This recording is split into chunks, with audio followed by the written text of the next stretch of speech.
Sanibonani Dumelang molweni Mzansi Afrika. Umbuzo esiwubuzayo kukuba kutheni nje sibona uqhankqalazo lwalapha eMzantsi Afrika luguquka lube lubundlobongela. Why do protesters stop children and youth from going to school? How can we as South Africans protest peacefully and not infringe on young people's right to life, to access to education, healthcare and other rights as per the Constitution? Welcome to your #1 youth show. This is Expressions right here on SABC 1 and DTT. The brightest star in the galaxy, Unonkanyezi. Azaria, these are some of the questions that we are asking today because kuba buhlungu kakhulu xa ilento siyibona iguquka ibe bumhlobongela. Ukhumbula ukuthi njoba kuyinyanga kaNdasa nje besibungaza inyanga yamalungelo abantu lapha eNingizimu Afrika. Njalo Azaria. Ayike mbukeli sesifikile siyithimba le-Expressions. Mina igama lami Azaria wakakhoza. Njengoba uMadlungu uthi eseshilo mbukeli namuhla lapha ohlelweni sikhuluma about the protest culture right here in South Africa and how it infringes on the rights of young people. Uzokhumbula ke mbukeli ukuthi we just celebrated Human Rights Day. Elinye lamalungelo esinawo lapha eNingizimu Afrika which is enshrined in our constitution is the right to protest. Ukutoyiza mbukeli. Okuhle ke ukuthi South Africa has been dubbed the protest capital of the world. Lokho kuchaza ukuthi siyizwe sitoyiza kakhulu. Umbuzo esibuzayo ke mbukeli namhlanje lapha ohlelweni uthi what other positive forms can be used to express grievances and dissatisfactions with the government ngaphandle kokuthi sigcwale imigwaqo futhi sidicilele phansi ingqala sizinda. Ake size ukuthi abantu abasha bathini. Noma kuthiwa kuyatoyitoya noma kuthiwa wenzana kusasizi njengamanje bese kusikade kwakutotoya from pre bese kwakutoyitoya till now kusatoyitoya but akwenzakali lutho. Oh, government arna ayirutlele vele at all because if maybe rathula akona ntho idiragalang if we start Thomas strike ke gane go ba le di action. People they don't have houses fane ba strike. You understand each working ngolile fane go strike ama potholes fane go strike Konya ka gore batho ba boledi before they act it's not right dona at all and I inyakere at all because ra chuba at the end ro yaka ro thusha go kai cause I right. And there's other people who are now striking just to take advantage of because they know when they are doing those strikes they have to go through breaking properties, stealing and everything. Abantu frustration banayo ukuthi bagcine basebamosha. I don't think it's good to bayenza into enjalo. But I think it comes after frustration. South Africans, historically, it's one language that our people were exposed to. There's no electricity, and I can tell you now that's what I come from. Every time where there's no electricity, the first thing that the people will do will close the roads. I think Twitter is the best. Twitter by bona kapela go fitisha go Facebook and also TikTok Leona is the best. Yeah. Then I don't think the government is start as serious unless we go on the street to strike. Ake mbukeli leyo yimibono yabantu abasha emigwaqeni yaseGoli. Uzokhumbula ke mbukeli njengoba bese ngishilo ukuthi inyanga kaNdasa lapha eNingizimu Afrika inyanga yokuthi sibungaze amalungelo abantu. Elinye lamalungelo esinawo njengabantu balapha eNingizimu Afrika ilungelo lokutoyiza. Kodwa sometimes mbukeli we find that protests they block abantwana from ukuya ezikolweni. They block abantu abasha from going to work, which means now we are infringing on amalungelo abanye abantu. To help me unpack this discussion I'm joined by Yolokazi Mfutho nomhlaziyi wezepolitiki. I'm also joined by Omhle Ntshingila nobuya kwinhlangano I-Right to Protest. Ladies, welcome to Expressions. Thank you for having us. Omhle, ngicela uqala ngawe. We have seen a lot of protests in our history as a country. You know, there's the Marikana miners strike, there's the Fees Must Fall which took place ngonyaka ka 2015. We also had the July unrest which took place ngonyaka ka 2021. Now as the inhlangano I-Right to Protest, you aim to advance and support ilungelo labantu lokutoyiza, but sometimes we see protests getting out of hand. Would you say ukuthi mhlambe what is the demographic of the South African strikes when it comes to ukutoyiza? So I would say most of the time into siyibonile right to protest ukuthi community protests only lead to violence. Yeah. if there's a huge amount of frustration. Because most of the time, umphakathi awuvesani uvuke nje uye emgaqweni without qala ukhuluma nekhansela, bekhulume nemeya, bekhulume municipal manager, ne-districts, kanjalo.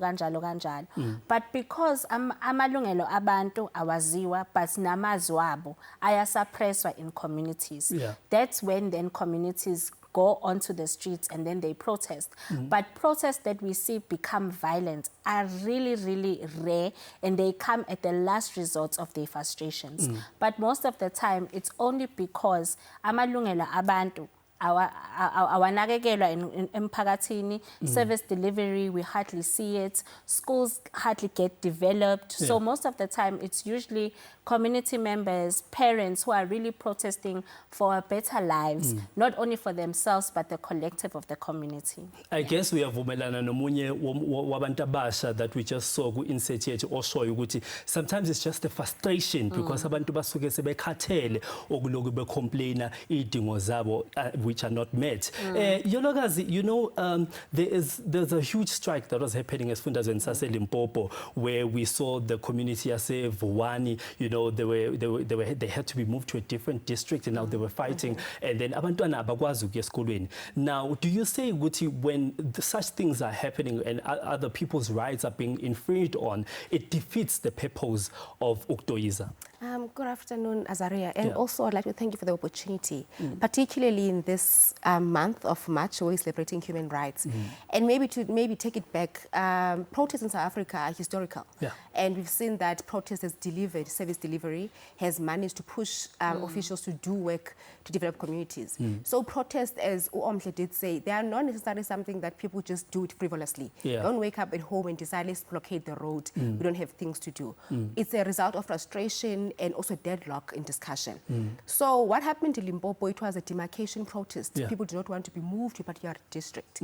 And also ultimately that resulted to becoming a violent protest, right? The protest itself, it was very much vital that people actually, they didn't want to move into a particular district. And also that would affect the way they receive service delivery. And also the way that they get to develop their town. So it was important that those people actually held the protest because government would not listen to them. But now the result of it was not necessarily positive because then issues of criminality came into place. We saw people taking advantage of the protest. We know very well that the site is not homogeneous. There are people who see an opportunity to commit crime and then there was burning of schools and so on and so forth. That was unfortunate. It's not necessarily the history or whatever that protest are known for, that they will result into destroy of property or facilities that people benefit from. So that in what cases was exceptional and I think was unfortunate. I don't think we can use it to actually say that protests in that nature are in that nature or that people should not protest because protests are going to be violent. I think protests, they still matter in South Africa right now. So I think service delivery is one of the main reasons why sometimes abantu bagcine bethatha isinqumo sokuthi bagcwala imigwaqo. You know, Sis Nomhle, you provide legal assistance and legal advice to abantu abasuke betoyiza. But in that process now, how do you ensure ukuthi when this group of people abakhala ngento thizeni, when they go out to emigwaqeni, they don't infringe on the rights of other people? How do you ensure that as an organization? So we can't always ensure that, right? Because most of the time protesters are consenting adults. They also understand that through our workshops, we teach how to protest within the legal frameworks of South Africa, if not South Africa, beyond our borders as well, how to interact with different stakeholders and encourage communities to also give notice so that community safety meetings can take place within the community. The police are aware of the protest. The traffic departments are also aware of the protest, but also public order policing, which governs protests, are also aware of their protest as well. Speaking of the police, ngifuna sikhulume ngabakwasidlodlo Yolokazi, and I want us to refer back to the July unrest that we saw ngonyaka ka 2021 where people were looting abantu betapa kwingqangqathela zezitolo. Do you think that abakwasidlodlo bethu la South Africa, our police or men in blue and women in blue are trained enough ukuthi bakwazi to deal with such situations? Well, the police are well trained, right? The training of police, actually, they are able to maybe try to control the crowds. But unfortunately, in cases of the July unrest, because the protests do not say it's just a protest in Durban, the protests move across to Joburg and so on and so forth. So definitely our intelligence system in the country and maybe the police do not have foresight of protests and how they can go. So they can manage the immediate situation on the ground where they see people, they are moving from this direction, that direction, they use rubber bullets. But also they need to be cognizant that these are people, their lives matter. We don't want the repeat of Marikana, for instance, where people are shooting at people, but police are shooting at people. But secondly, police are also human beings. They are citizens of the country. So in certain situations, you find out the police, they also see, or maybe they resonate with the cause that people are protesting for. So sometimes you see a bit of legginess from them. They are not necessarily acting as other people would like them to act. Because sometimes, in case of fees must fall, this is a concern that our children are also facing. This is a concern we're facing as parents. So the July unrest as well, it was an issue that some police officers were aware of what they're wanting to protest against, and they made the offense of the former president. Where do we draw the line exactly? Because sinalo futhi kanti abantu banalo ilungelo lokuthi baye esikolweni futhi baye emsebenzini without the other infringing amanye amalungelo wabantu. Okwamanje ake sithi qhu eyitolo mbukeli. This is Expressions right here on SABC 1. Siyabuya.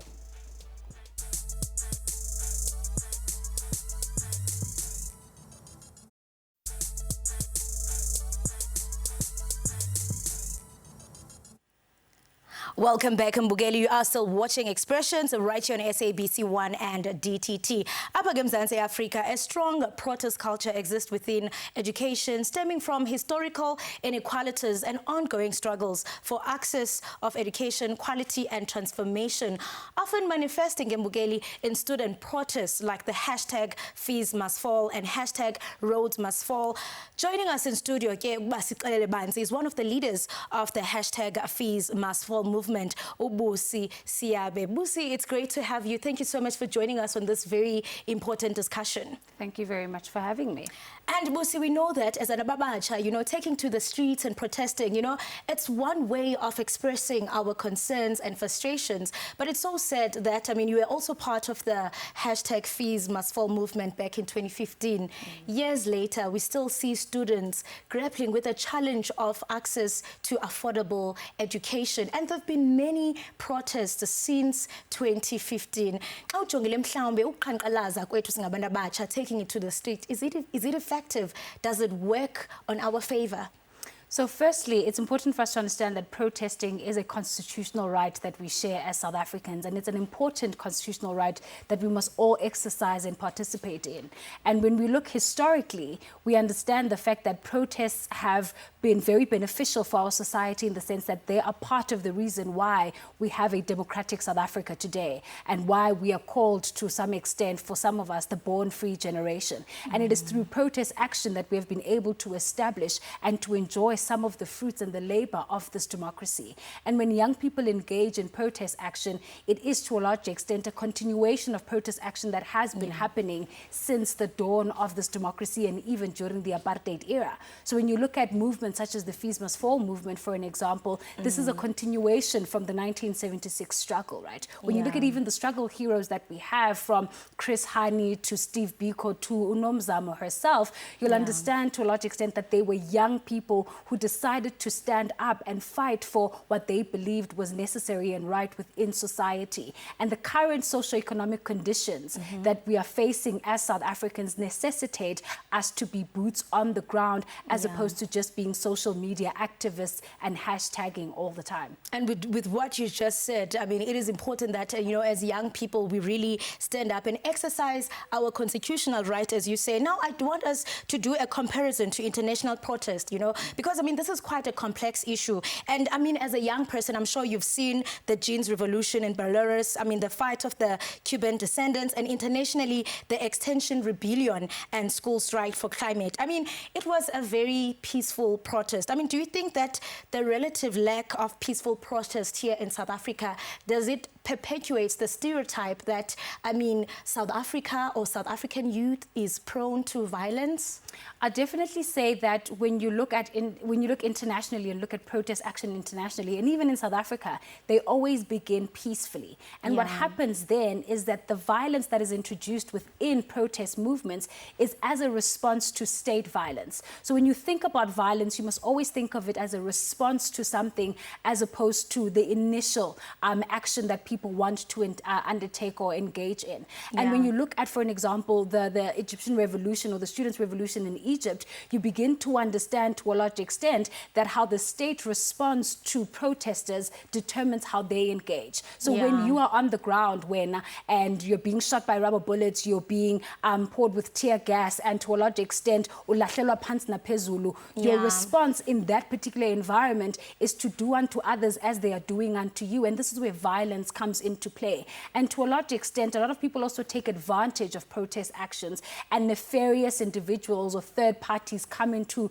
the forefront, and then they also, use their own nefarious reasons to be able to exploit the protest and enact violence. So to a large extent, there are many things that can explain violence, but it is not the initial response of people who are protesting. Yeah, and I'm sure there are various factors that can actually measure the success of each protest. I mean, where do we draw the line as young people to say, yes, we want equal rights, we are fighting for our freedom? Where do we draw the line to ensure that we don't infringe the rights of other people, like where do we draw the line as young people? So when it comes to the destruction of infrastructure, that is a very complex issue that we need to be able to delve deeper into, and hopefully someday we might be able to do that. It definitely, I would never advocate for the destruction of property. And what happens in those specific instances is that people feel as though government cares about infrastructure more than they do about Black lives, more than they do about the communities that must be serviced by that infrastructure. So to a large extent, it creates a system, or it creates a feeling of resentment, right? Where people feel if government really cared about these clinics or they really cared about these schools, then they would fund these schools and resource these schools accordingly. And because they're not doing that, and that's the reason why we're protesting in the first place, then it means that these infrastructures are obsolete. And so once they're deemed obsolete, there's nothing we can do. Still on that note, on that very important note, is mass mobilization, the only way to get attention from our leaders? Because, I mean, there's this recent case of a 7-year-old who was allegedly raped in the Eastern Cape. I mean, it has gained attention on social media, celebrities and politicians, there's hashtags, there is petitions. I mean, what is the role of social media in all of this, or should we continue with the mass mobilization? So social media has become a very instrumental tool that young people and people in general can use to not only spread the message, but also to socially mobilize. When you look at the campaign, #Justice for Kwekwe, you begin to understand how we're able to pull together people from different geographics or even class, backgrounds to come and stand for something that we all believe in as a society, which is the fight against gender-based violence, femicide, and rape in society. So social media has been used as a tool to mobilize large numbers of people that, on the ground knocking on doors would not be able to do. So social media is a very important instrument. However, social media does not negate the need for physical boots on the ground. We can hashtag all we want, we can sign as many petitions as we want to, but government responds to physical bodies on the street protesting, and that's what we need to continue to do, as it's worked in the past, and it's surely going to work in the future as well. Thank you so much, for bringing this to light and your valuable insight. Sithembe mbukeli nawe apha ekhaya into kubana ikhona into ngathi uphefumle ngayo apha ekhaya. Make sure that you do interact with us on our social media pages rather. For now, masithi qhwi evenkeleni qiniseka ugunqi, you watching Expressions.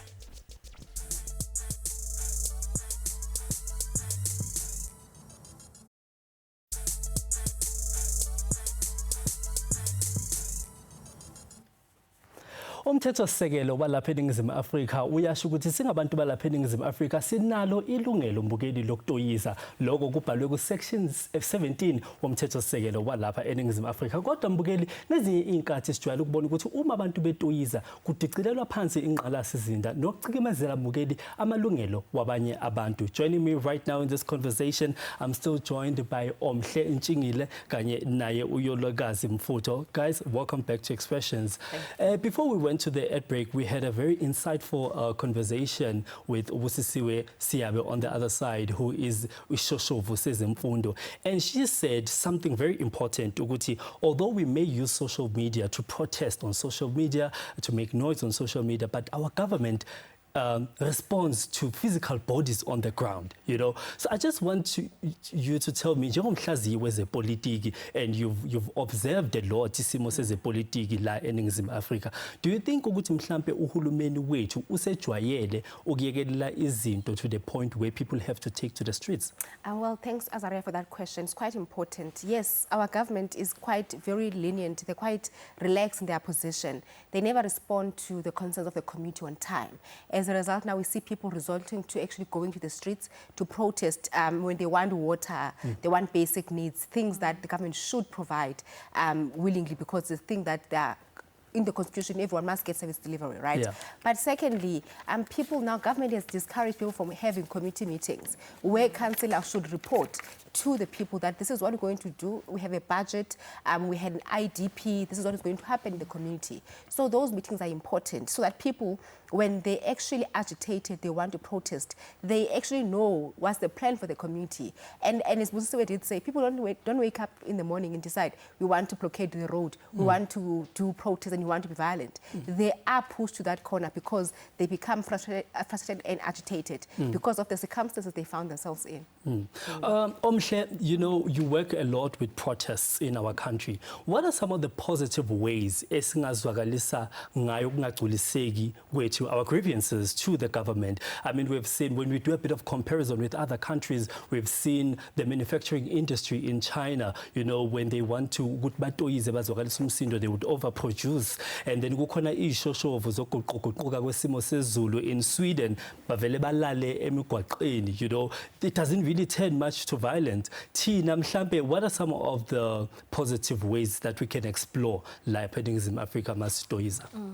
So at the Right to Protest projects, we always encouraged abantu to do a combination of protest. As Ubusisiwe has said, you can't ignore being on the ground. So, but it must always be accompanied by other strategies that communities and activists or human rights defenders are using. Yeah. We've seen one of our successful clients that where we are housed at Kells at Wits University go do a protest at the Union building, but at the same time they had a petition. Within a week, the president had already tasked a task team to go and find out why is the water plant in Limpopo not working? Why are people not receiving that? And we found that both the combination of being on the ground but also using other tools of protest really do work for communities.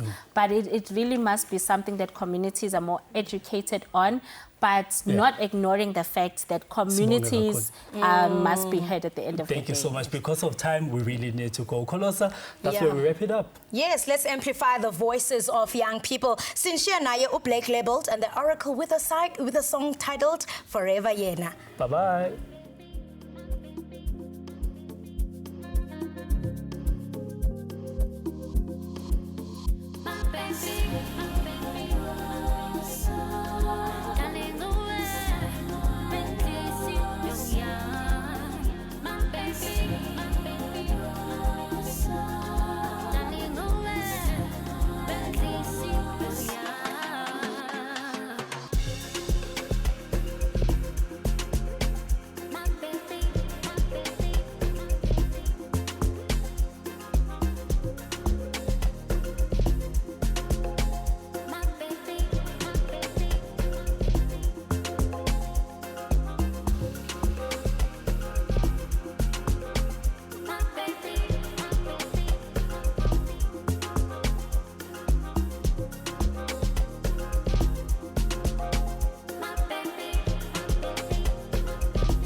That's exactly what I want, baby. Ngakufela, kumubi, ngakuhleka thola ukuthi uyihayile ngifela thola ukuthi that's exactly what I want baby ngakufela